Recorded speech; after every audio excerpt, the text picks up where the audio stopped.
Hello, welcome to today's webinar, Hot Topics in the Law. My name is Sarah Tirani, and I'm the Program Coordinator for Triage Cancer. I'll be moderating today's webinar. And before we dive into today's topic, I just need to go over some housekeeping. All callers will be muted for the duration of the webinar. If you have any questions or technical problems, please type them in the chat box to the side of your screen. This webinar is being recorded and will be available soon on our website for viewing, okay? And that's at triagecancer.org. At the end of the webinar, you will be redirected to a survey. Please take a few moments to fill it out and let us know what you thought of today's webinar.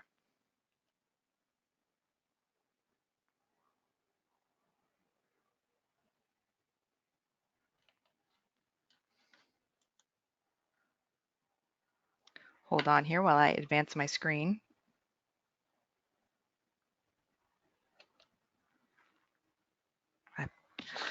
Okay, we are grateful for the support of Novartis Pharmaceuticals and the Alliance for Fertility Preservation for sponsoring the 2018 Triage Cancer webinar series.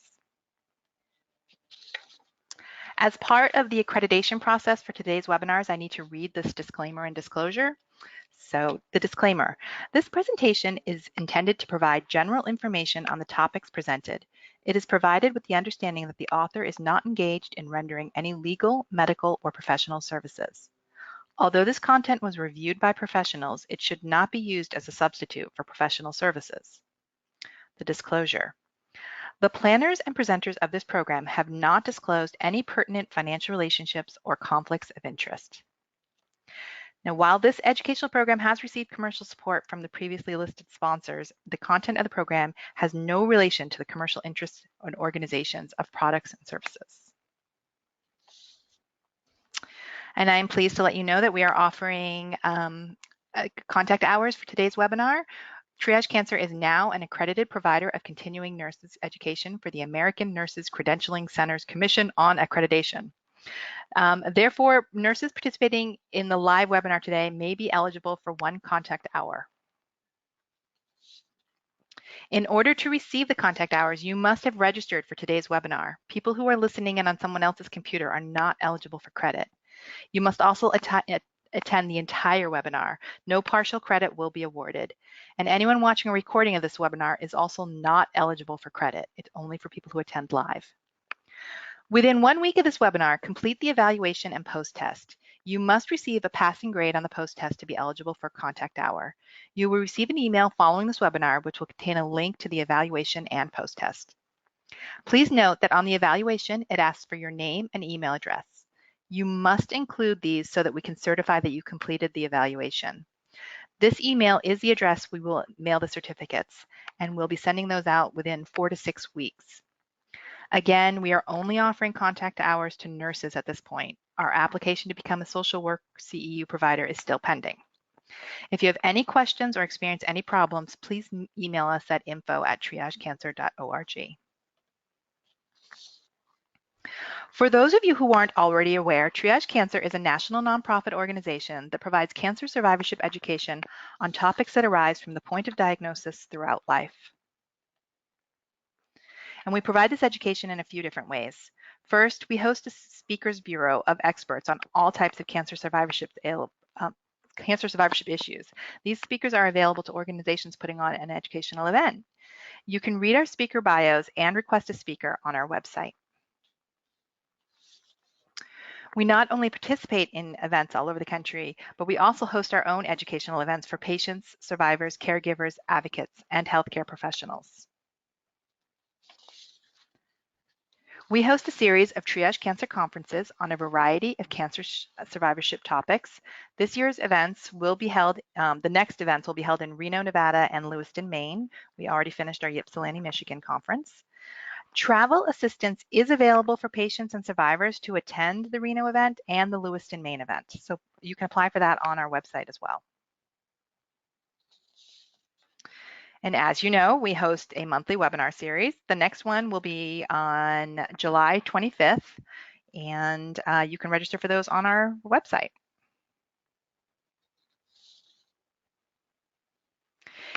In partnership with Cancer and Careers, we offer a free one-day training for healthcare professionals called Navigating Cancer, Work, and Finance. work in insurance. For more information, you can visit our website. And we also offer our own insurance and finance intensive. This is a comprehensive certificate program for oncology healthcare professionals and advocates on health and disability insurances and finances. We're hosting the next intensive in New Orleans on August 23rd. Registration is open on our website. In addition to our events, we offer a number of online educational materials and resources. Our quick guides are designed to be a snapshot of a particular topic. They cover areas such as health insurance, employment, clinical trials, financial topics, estate planning, and legal assistance. You may order hard copies of the materials on our website. We also provide educational animated videos on cancer survivorship topics. We have this one on health insurance basics with key information that you'll need to know about your health insurance plan, especially to minimize your out-of-pocket costs. These videos are available in English with Spanish subtitles.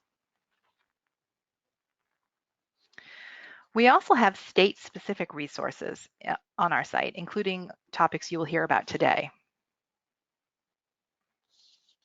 And because where you live can impact what protections you have access to, we have charts of state laws on employment, disability, and health insurance-related issues. And we also have cancerfinances.org, which is a site that we host in partnership with the SAM Fund that provides practical information on topics that can impact your finances. We also provide contact information for financial assistance resources. We just released a new module on education, which covers education rights in school, accessing accommodations, and dealing with student loans. Our educational blog not only provides great information about cancer survivorship topics, but because things are constantly changing in the cancer community, this is where we share any late-breaking news. And we also have a monthly newsletter, which is where we announce all of our upcoming events. Now, with no further ado, I'm delighted to introduce you to today's speaker, Joanna Morales. Joanna is a cancer rights attorney and CEO of Triage Cancer. She has spent 24 years working in the cancer community, including as an adjunct professor of law at Loyola Law School, teaching cancer rights law, and for the John Wayne Cancer Institute's psychosocial care program. Joanna has presented hundreds of seminars on employment, insurance, finance, and advocacy. She's co-authored a book on cancer rights law for the American Bar Association. She's been published in Psycho-Oncology, Coping with Cancer, Women, and other publications, including a book entitled Work and Cancer Survivors. In 2010, she was recognized by the Los Angeles Daily Journal as one of the top 20 attorneys in California under the age of 40. Joanna, welcome. Thank you, Sarah. Good afternoon, everybody. Today, we are going to cover some hot topics in the law. And there are a lot of existing laws that certainly have an effect on people in the cancer community. But what is interesting about the law is that it is constantly changing. So most of my law books from law school are actually out of date and really should be thrown away because the law is constantly being changed, not only by federal and state legislatures, but also by the Supreme Court and the other court systems around the country. But there are a few areas of law that are currently hot topics for the cancer community. And what we'd like to focus on today is medical marijuana, paid family leave laws, and death with dignity laws. And I do want to say, starting out, that Sarah mentioned we have a chart of state laws, and all of the laws that we're going to talk about today are actually covered on those charts in addition to many others. Now, some of these areas of law are very sensitive topics, and some of them have become political, but today we're going to talk about what the laws actually are, which states have them and which don't, and where some of these topics are really unsettled law. So it causes some practical challenges for patients trying to navigate these issues. And then at the end of the webinar, I'll talk about ways that you can engage in advocacy around these topics if they are of interest to you.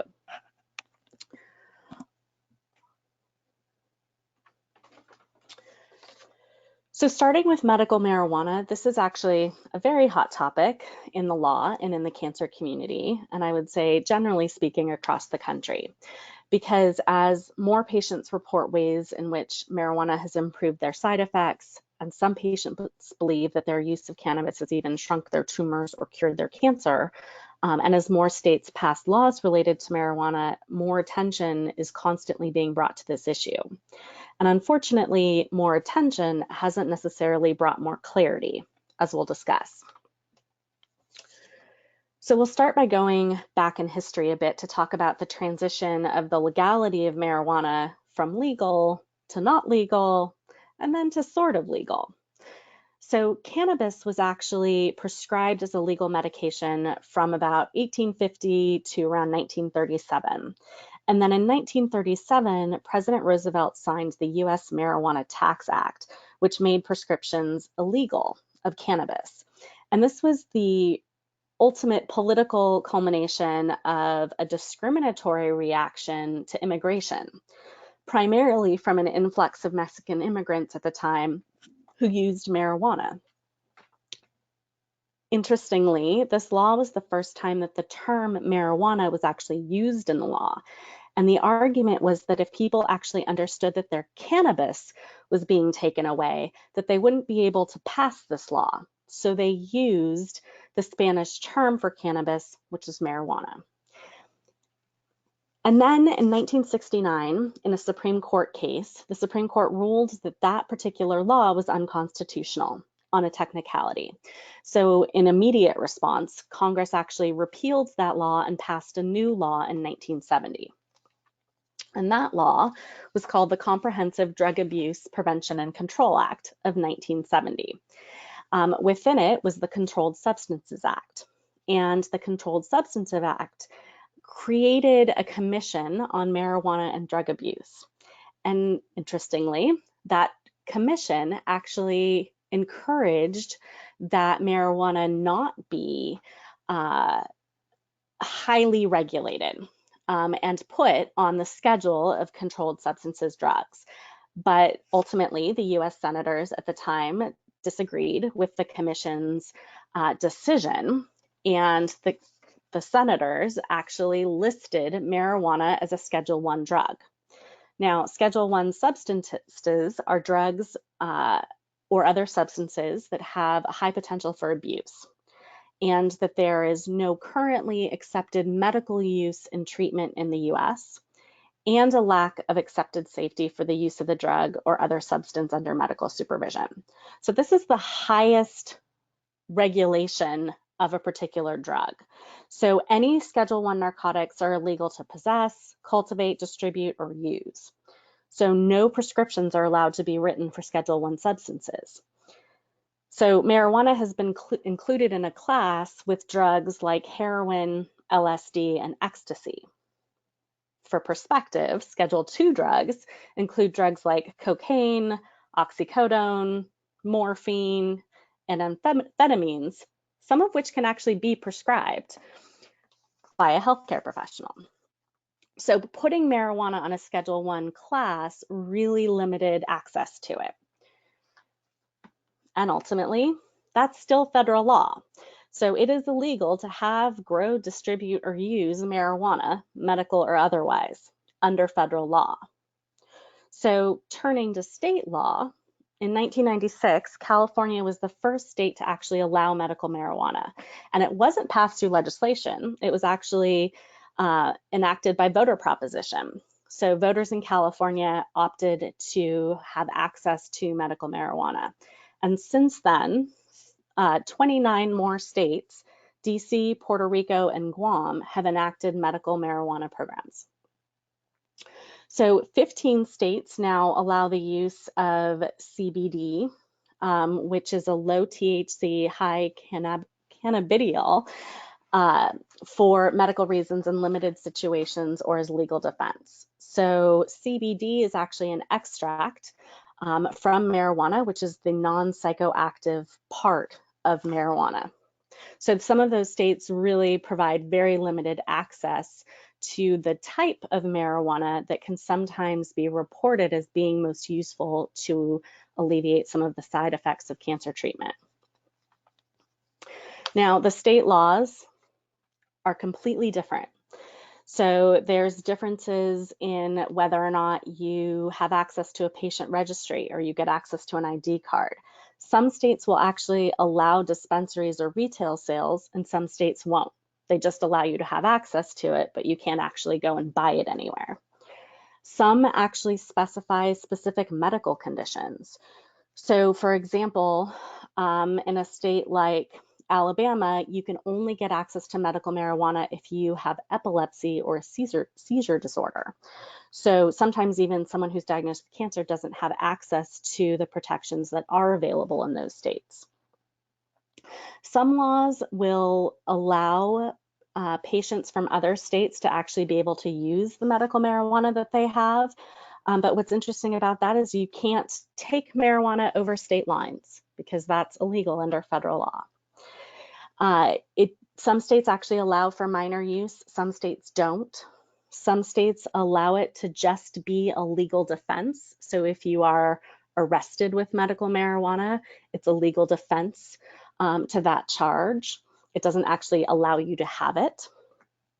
And some states have other types of conditions on the laws that are available. So for example, in some states, they legalized medical marijuana, but you can't smoke it. Now, some states have actually gone one step further than medical marijuana and have actually legalized the recreational use of marijuana. So the first state to do that was Colorado. And that's kind of an interesting thing because to have laws that directly contradict federal law means that people could be doing something legal under state law, but still be prosecuted for violating federal law. And that creates a great deal of confusion under the law. Now, Colorado's law actually also wasn't through legislation. It was approved through a voter proposition in November of 2012. And retail dispensaries for medical marijuana in Colorado didn't actually open until 2014. But since then, a number of other states have actually passed legalization laws, and those include California, Alaska, DC, Maine, Massachusetts, Nevada, Oregon, Washington, and Vermont. And there are a number of other states that are considering it, and probably the closest to actually approving it would probably be New York.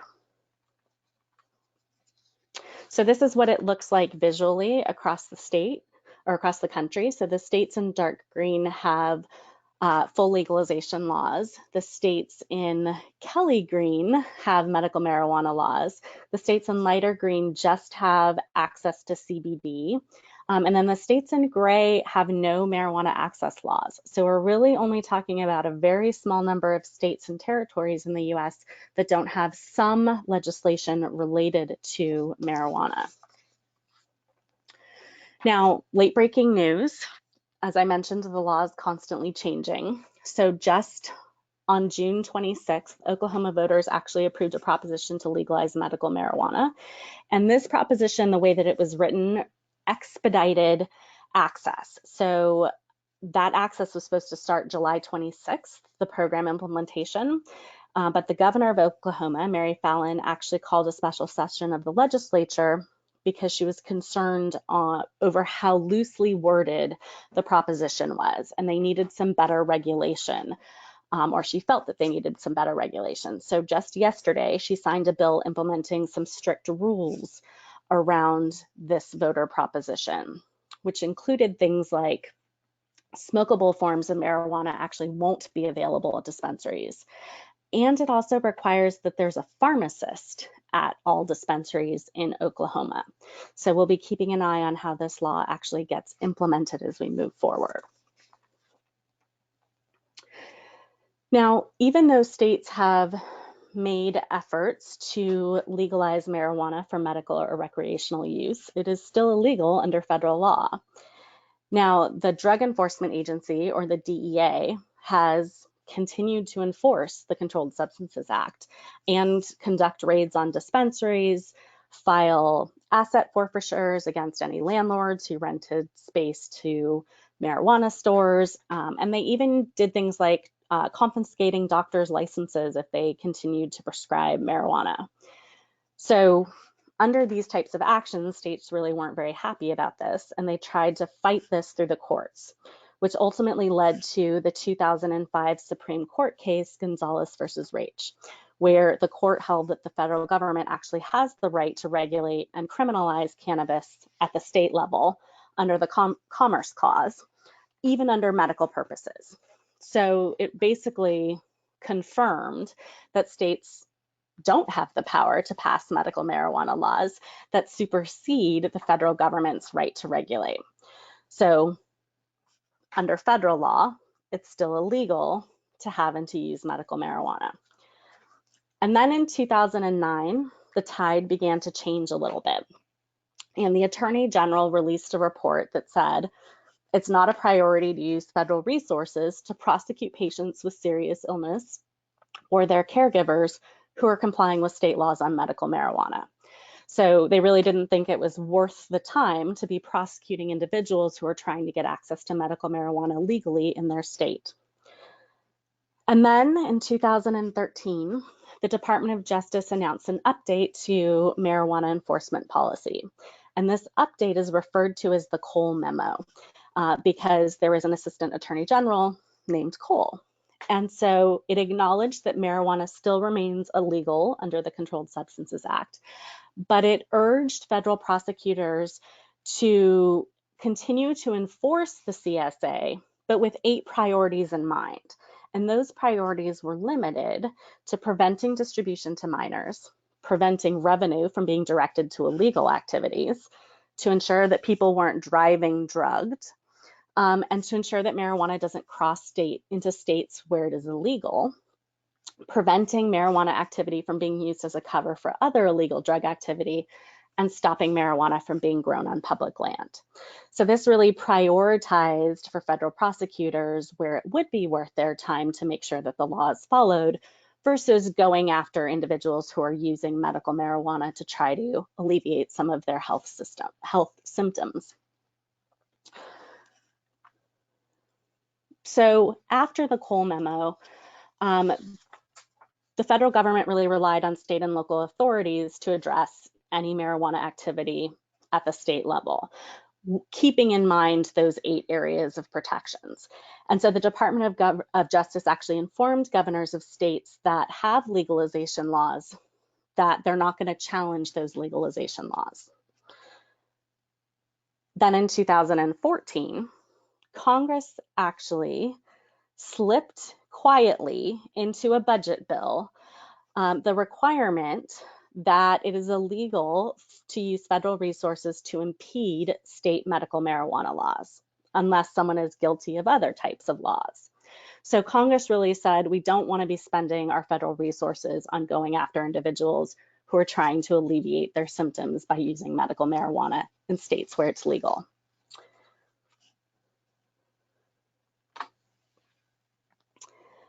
More recently, in January of 2018, Attorney General Jeff Sessions issued a new memo that actually rescinded the Cole Memo and allows federal prosecutors to decide how to enforce federal marijuana laws. And so it directs U.S. attorneys to think about the priorities set by the Attorney General and to weigh considerations when they go after individuals who are using medical marijuana that is legal under state law.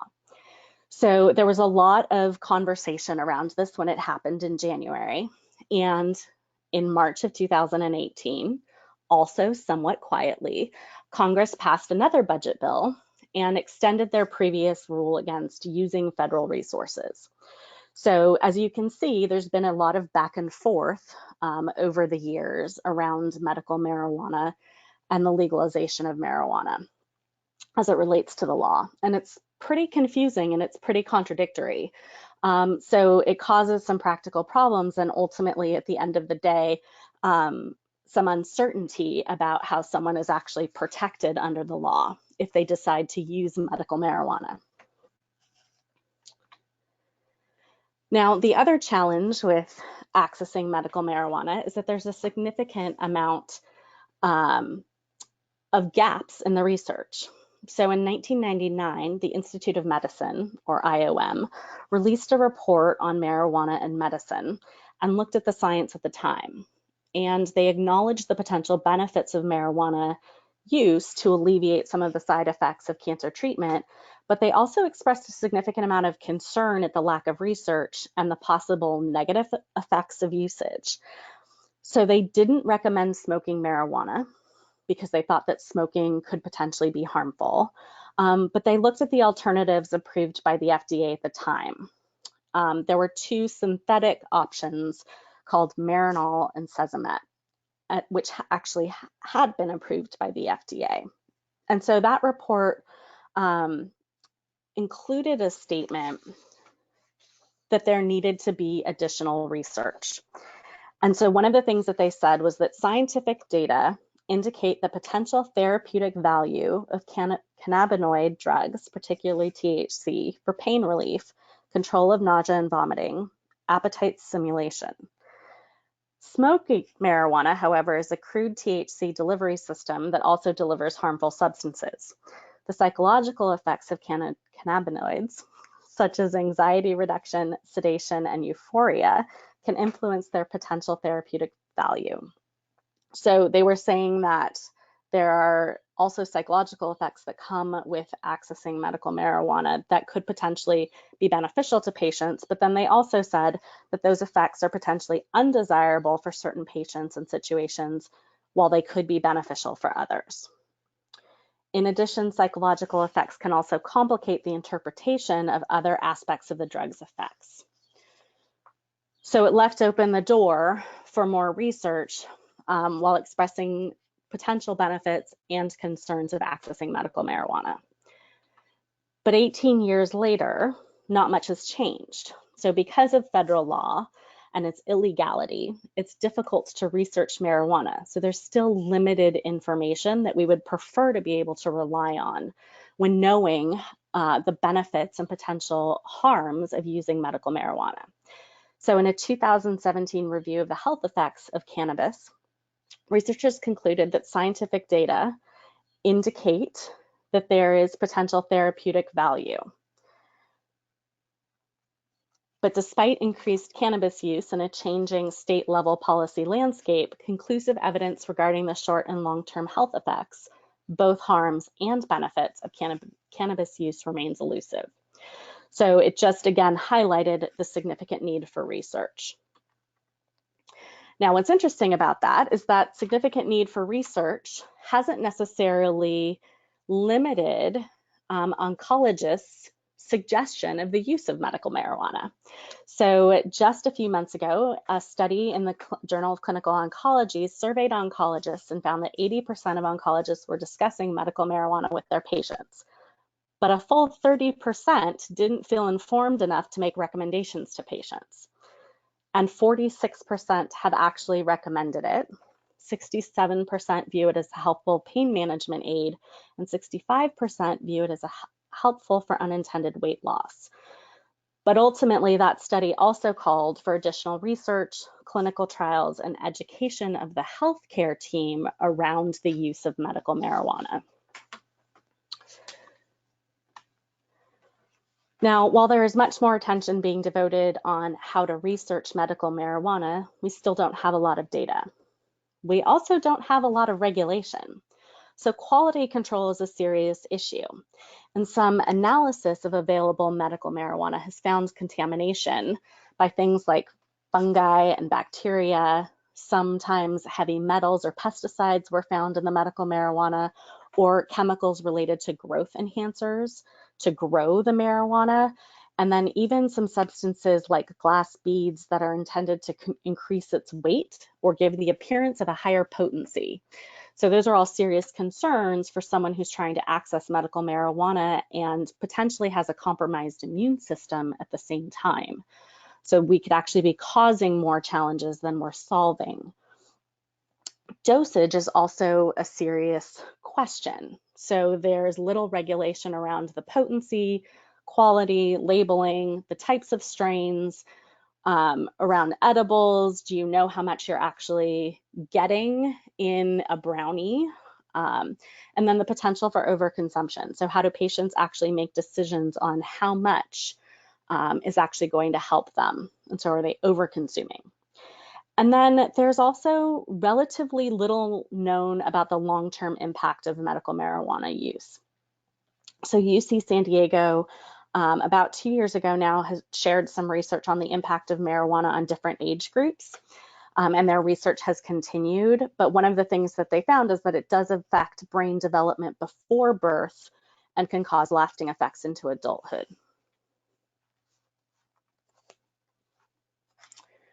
Access is also a practical problem for patients. So I mentioned that state laws may actually allow for the license to get access to medical marijuana, but they don't allow you actually to grow your own or buy it at a dispensary.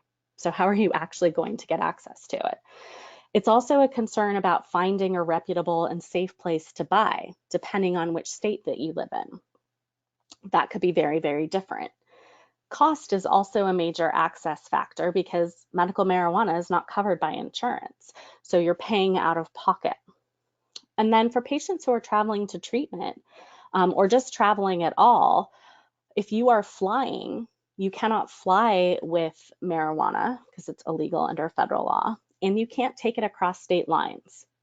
So if you are traveling, you have to think about that piece as well. And then it can also actually impact access to care. So sometimes positive illegal drug tests can impact certain treatment decisions and could potentially impact your ability to access a clinical trial. So for example, in the context of the opioid crisis, CDC guidance has come out that asks doctors to not discount patients who test positive for illegal drugs when deciding whether or not to give them treatment for opioid use. So because it is still an illegal drug that shows up on a drug test, there are some assumptions made about that that could potentially impact access to care. Now, another area of practical concern for patients who are using medical marijuana is how it might affect their job. And I feel like this is one of the more under-discussed areas when it comes to talking about medical marijuana. So even if medical marijuana is legal in a state, employers are still allowed to have a drug-free workplace, with some exceptions. So the legal landscape on this topic has shifted considerably over the last year even. And ultimately, employers are not required to permit the use, possession, or impairment of employees during work hours. But in 2016, in Garcia versus Tractor Supply Company, the US District Court in New Mexico actually dismissed a lawsuit from a newly hired employee who was fired for failing a drug test for taking medical marijuana, even though it's legal under New Mexico law. Now, this court case just followed a number of similar court cases in a number of states, and ultimately found that employees could still be fired if they test positive on a drug test, even if they have a doctor's recommendation and even if it's legal under state law. So they said that the reasonable accommodation of an employee to use medical marijuana is actually not required under the law. So what are reasonable accommodations? Under the Americans with Disabilities Act, the ADA, and most state fair employment laws, reasonable accommodations are any change in the work environment or in the way that things are customarily done that enable an individual with a disability to enjoy equal employment opportunities.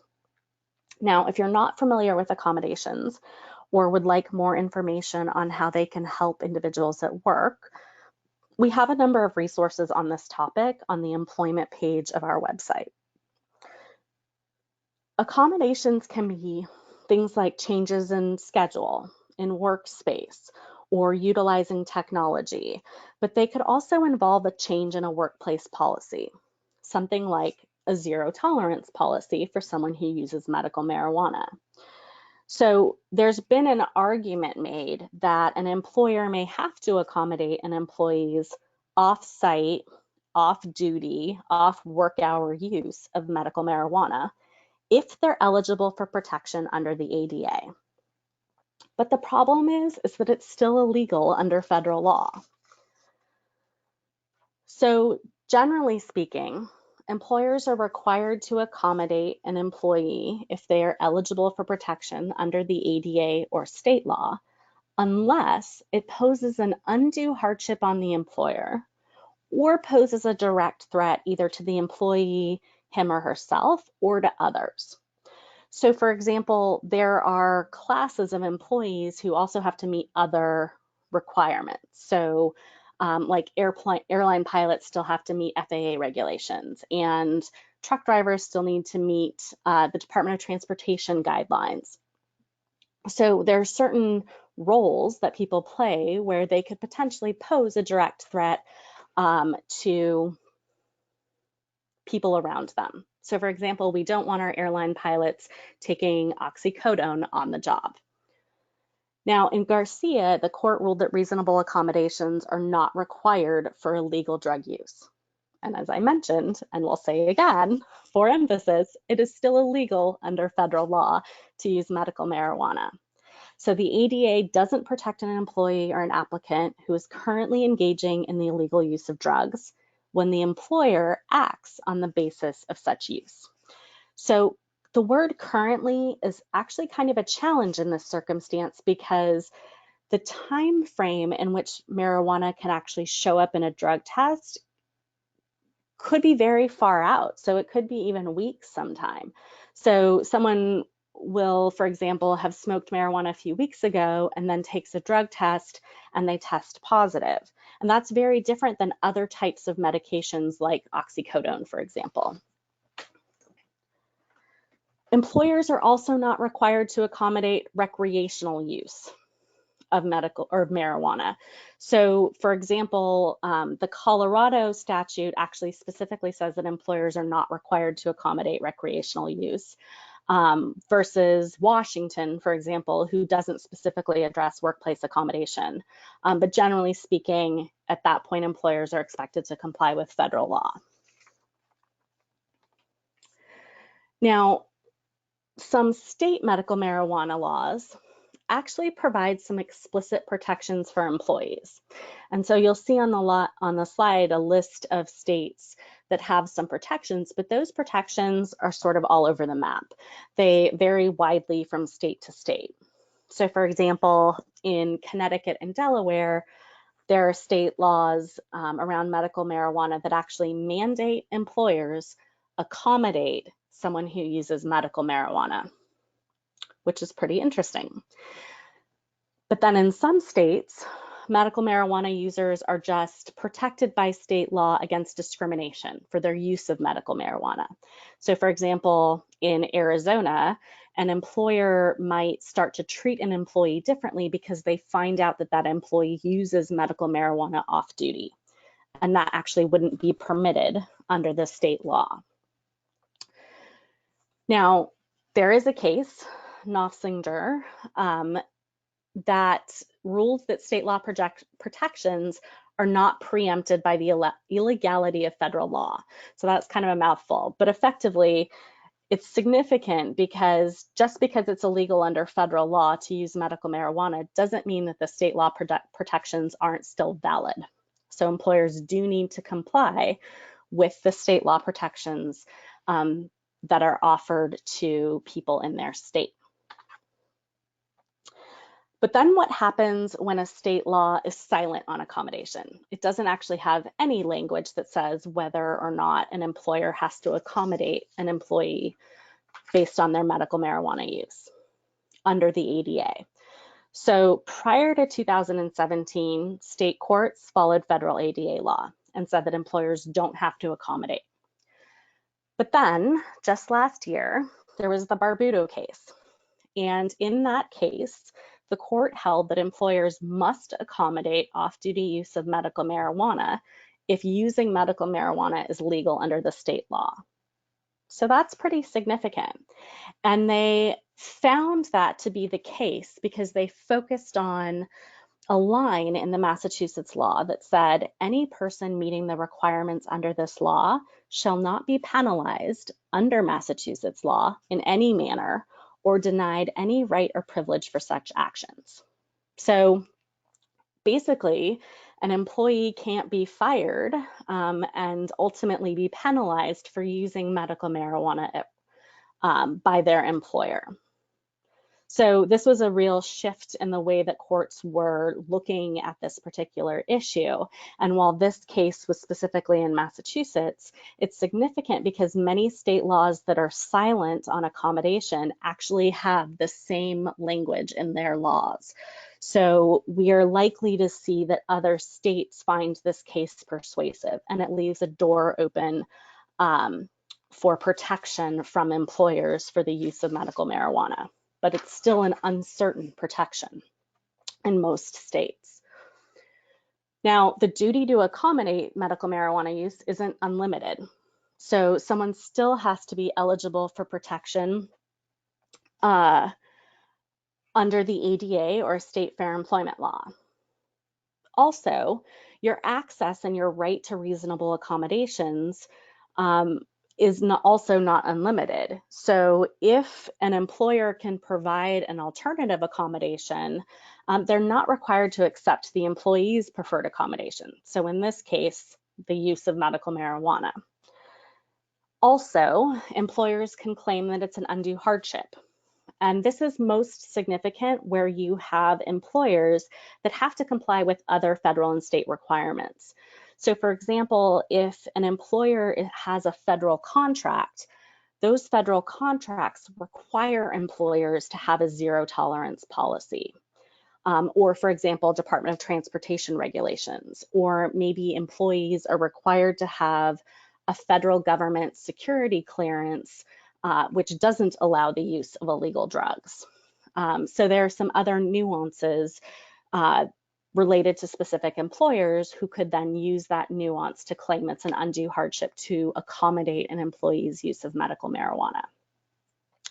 It could also be safety concerns, or there are certain classes of workers who are on call. So even when they're off duty, they're on call. So even if they're using medical marijuana off duty, if they are on call and get called in, you don't want them to potentially be impaired by their use of medical marijuana. So those were all practical problems for patients in deciding whether or not and how they would be using medical marijuana. But there are also some practical problems for healthcare professionals. Because ultimately, how do you adequately advise patients on what to do if you don't have enough information? And so that goes back to that survey of oncologists who felt like they didn't have enough information to be able to adequately advise patients on their use of medical marijuana. And there's also something interesting about potentially advising patients to do something illegal. So what types of ethical problems does that pose for healthcare professionals? And it's a well-established ethical principle to have a duty to warn patients in certain circumstances. And so does that duty to warn actually apply to this circumstance? So is there a duty to warn patients about access and quality issues of medical marijuana? Do we know enough about interaction with other treatments or other comorbidities and medications that someone might be taking for those comorbidities? Should healthcare professionals be warning patients about how this might affect their employment or their ability to drive or other areas of their law? It is a very open question, and there is a need for more information to be gathered and ultimately to be shared with patients and healthcare professionals. So turning now to paid family leave, I'm going to share some information about current laws and pending legislative efforts to help people access time off from work, mostly as a caregiver for family members. And in the mind of some, paid family leave should focus just on new parents, what we think of maybe as maternity or paternity leave. But in the cancer community, we understand the importance of having access to a broader scope of family and medical leave. So we do have a number of resources on our employment and disability pages of our website around family and medical leave and other employment resources that are available. But I did want to just start by saying there are options available when taking time off work, and they fall into two categories. So there's individuals with disabilities who are taking time off for their own serious medical condition, have access to unpaid leave under the Family and Medical Leave Act, as well as some states which have FMLA type laws. And then there are some paid leave options, which mostly fall under the category of disability insurance. And there's different types. So you can have a private policy as an individual. You can have a private policy that you get through your employer. There's a handful of states that provide state disability insurance options. And then there's also the federal long-term disability programs, supplemental security income, and Social Security disability insurance. Now, for a caregiver who needs to take time off work to fulfill caregiving responsibilities, the FMLA can also be a useful tool. But the challenge is that while it provides up to 12 weeks per year of job protected leave, it's unpaid leave. So whether that's available under the federal FMLA or a state FMLA law, that still poses a problem. Now, there are some paid leave options in some states, and there are some other programs that might be available, but it depends greatly on the states that you are living in. And I want to spend some time talking about paid leave for caregivers. So why is this a topic that we care about? And ultimately, 100 million people, which is about 85% of workers, don't have any paid family leave through work. And 60% lack access to paid personal medical leave through their employer.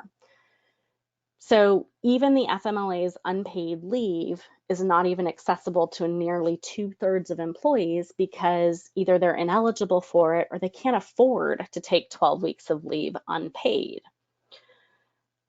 What's also interesting is that while there is a focus on maternity or paternity leave, 75% of people who take FMLA leave don't use it for maternity or paternity leave, but are either caring for family members with a serious illness or for their own serious health issue. And this is significant because the majority of parents, adult children, and spouses who care for ill family members also have paying jobs. So they're contributing to the household income, and most of them work more than 30 hours a week plus their caregiving responsibilities. So there's a need for those individuals to have access not only to that unpaid leave job protection, but also to replace those lost wages. And so that's why paid leave is so important. So one option is state-sponsored paid leave. So there are now 5 states and the District of Columbia, that provide paid leave benefits for caregivers: California, New Jersey, New York, Rhode Island, Washington, and DC, as outlined by this table. And each jurisdiction has different requirements, including the definition of which family members caregivers can care for and be eligible for those benefits. Some states allow employees to take time off work by using their own sick leave to care for a family member. And then every state law is a little bit different. So the amount of wages a state paid leave replaces actually depends on that state law. So in some states, it's only 50% of your wages, and in other states, it can be up to 90%. Now, some of these laws were only recently passed, so you'll see Washington and Washington, D.C.'s laws actually haven't gone into effect yet, so they only recently passed and they're ramping up to provide access to this benefit. So paid family leave advocates across the country are currently working on passing legislation at the federal, state, and local levels. And some paid leave laws are focusing only on leave for the birth or adoption of a child, while others include caregiver leave for a family member with a serious medical condition. So this is what it looks like most recently. but cities are even getting into the mix. So for example, in San Francisco, the County Board of Supervisors unanimously approved full pay for up to 6 weeks of family leave for birth or adoption of a child. Now, unfortunately, that doesn't apply to caregiver leave, but cities are starting to fill in where states and the federal government have sort of failed to provide these protections. Now, turning to paid leave legislation at the federal level, there is currently a bill in Congress called the Family and Medical Insurance Leave Act, or the Family Act, that allows employees to earn up to 2/3 of their wages for 12 weeks a year. So it's basically providing a paid leave counterpart to the unpaid FMLA. So this particular law is currently being discussed. Just this week, the Senate Committee on Finance Subcommittee on Social Security, Pensions, and Family Policy held a hearing about the Family Act. So this is a very timely legislative issue. So if you're interested in this issue, I would take a look at the website for the National Partnership for Women and Families, who takes a lead on this particular issue. But there's an alternative proposal that's been floating around that was proposed by Senator Mark Rubio from Florida. And this proposal is to allow people to borrow from their Social Security retirement funds. And it only focuses on caring for new children. So it doesn't have that caregiver option, or to allow people to take time off for their own serious health issue. So it's limited in that regard. And there's some concern that's been expressed around depleting the Social Security Trust Fund if we allow people to borrow from it. Now, turning to state legislation, there are many efforts to pass state paid leave legislation, which you can actually track at paidleave.us. And in 2018, 30 different states actually considered legislation to create new or expand existing state paid leave protections. So 30 states is a significant portion of the US, but of those proposals to date, only Massachusetts was signed into law by the governor just recently on June 28th. And these paid benefits are for employees who need to take time off either for a serious health issue or to care for a new child or sick family member. So it provides those protections and will go into effect in the future. So turning to laws and legislation around end-of-life choices, Triage Cancer has a number of useful resources related to estate planning on our website.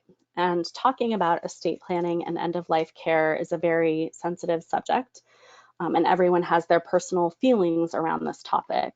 And so maybe somewhat surprisingly, 7 in 10 Americans actually support death with dignity laws. And these laws are also known as physician-assisted dying or aid in dying laws. And they allow individuals who are terminally ill to make end-of-life decisions and determine how much pain and suffering they actually want to endure. And so these death with dignity statutes allow an individual who's mentally competent and an adult with a terminal illness to voluntarily request and receive a prescription medication from their physician to hasten their imminent death. And so it actually gives some patients some dignity and control and peace of mind around their final days. Now, doctors are not required to prescribe these life-ending medications. They can actually decline. So if your doctor declines, you can certainly find a new physician who is supportive of your choice. And one of the most important arguments made by advocates for death with dignity laws is that those who assist individuals in these circumstances and those who choose to take these drugs are not engaging in suicide or homicide or even assisted suicide. And this distinction is important to ensure that individuals don't face criminal charges and that individuals who choose this option will still be eligible for insurance benefits like life insurance. So there are currently 6 states and Washington, D.C. that have death with dignity statutes. Oregon really paved the road with their Death with Dignity Act.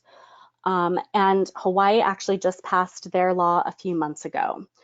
Each state's law is slightly different, so it's important to learn about what options are available to you based on where you live. In addition, Montana actually doesn't currently have a statute allowing physician-assisted death, but in 2009, Montana's Supreme Court ruled that there was nothing in the state law that prohibited a physician from honoring a terminally ill patient's decision around their death. And so since then, several bills have been introduced to codify that Supreme Court decision, but nothing has actually passed yet. And some late-breaking news. Some of you may have heard that California's End of Life Option Act was recently struck down. And this is actually the latest situation. So ultimately, there's been court proceedings around the Superior Court judge's decision to suspend this law. And while it is going through that legal appeals process, the law is currently in effect. So as of June 15th of this year, it is still in effect, pending some future rulings that come out of the appeal related to this case. So this is where death with dignity laws currently stand across the country. The dark green states have a statute. The light green state is Montana. The light orange states are considering laws this year, and the dark orange states are not. So 23 different states introduced bills in this legislative session, and some introduced statutes for the very first time this year, like Ohio. Some of these proposals are actually inactive. They've been stuck in committees at the state legislature, but some of them are still active. So for example, Ohio's Aid in Dying Act is still being considered by the legislature. There's also some voter proposition efforts happening right now. So there's advocacy groups in Maine who are trying to get a proposal on the 2019 ballot. So if you are interested in any of these laws or in the many other areas of legislative and legal issues that can impact the cancer community, we strongly encourage all of you to engage in advocacy efforts. And so this is a definition of advocacy that I feel strongly about. It's the application of pressure and influence on the people or institutions that have the power to give you what you want. So there's lots of different types of advocacy, but you can engage in advocacy on your own. You can join an existing organization's advocacy efforts. There are many organizations in the cancer community that engage in advocacy, and you can certainly vote. So if you are a first-time voter, we actually just put out a blog over the last 2 weeks on things that you should know before you vote. But we also have a number of resources on the advocacy page of our website about how to get more involved. And as a reminder, on July 25th, we have a new webinar that we are offering on making your voice heard related to legislative advocacy. So I recommend that you participate in the webinar if you want some more details. So with that, I'm going to turn it back over to Sarah.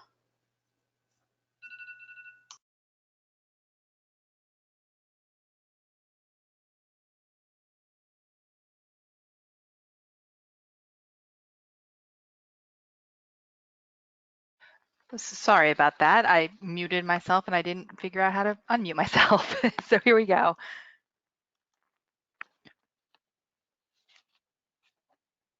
Oh, we mentioned before that Joanna co-authored a book with actually her sister, Monica Bryant, and that's called Cancer Rights Laws. And you can buy that on our at the site listed there, www.ambar.org, Cancer Rights Law. And there is a 35% discount code that is available if you type in Triage Cancer. So thank you, everyone. That is all the time we have today. It's already 2:01. If you would like more information on any of the topics discussed or would like to stay in touch with Triage Cancer, you can email us at info@triagecancer.org. And like I said before, sign up for our newsletter on our homepage at triagecancer.org. And please connect with us on social media, including Facebook, Twitter, Instagram, and take a look at our blog at triagecancer.org/blog. And again, I just want to go over the rules for the contact hours. So for nurses, in order to receive contact hours, you must have registered online for today's session. People who are listening in on someone else's computer are not eligible. And remember, you need to attend the entire webinar, so hopefully you're listening right now. No partial credit will be awarded. Within 1 week of this webinar, you have to complete the evaluation. That link will be sent to you right after this ends. And please remember that that evaluation asks for your name and email address, and you must include those so that we can certify that you actually attended. We are, again, only offering these contact hours to nurses at this point. If you have any questions or problems, please email us at info@triagecancer.org. And with that, this concludes today's webinar. Thank you.